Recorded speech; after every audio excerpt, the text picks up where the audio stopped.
I think we're asking the apes right now is like, this new content we're making, who's it for? Is it for the top level players in the game? Is it for Cybertron? Because we're trying to balance things, and sometimes I think when the apes first took over, like they were giving us anything we wanted, really, and like I think it brought out some good things. And I don't think Ruination was game breaking.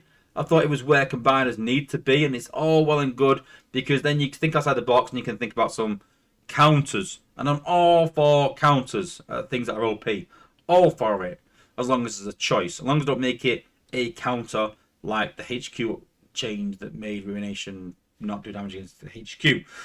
I'm all for a counter where you can go, you can have this or you can have this. This stops this stops that. You choose.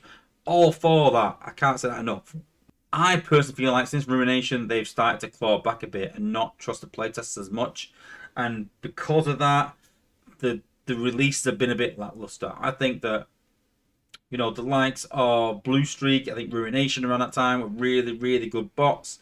I think even if he works right, I think Retgar will be one of the best healers in the game. I think there's some really, really, really good bots that came out at the end of last year. And then since January, since Leo Prime, I just think that most things have been a bit lackluster and a bit cautious on their part, even though the playtesters have been pushing a bit. So the big question is, who's this content designed for?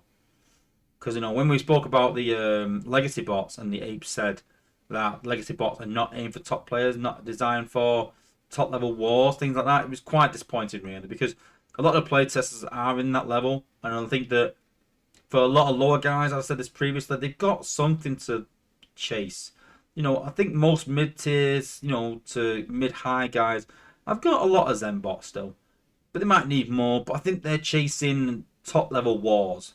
They don't need more leveling bots. They don't need more event bots. They've got all these things already. Even mid tier players. I think that most people want a good war team now, and they're chasing that, and it's just getting the resources to do that. And I think that to do that, they need good war bots being released and good combats to be, to work at the top level of the game. So I don't see, me personally, I don't see the point in releasing any new content that doesn't work at the top level of the game. But they also need to make the top level of the game harder as well. So that's me.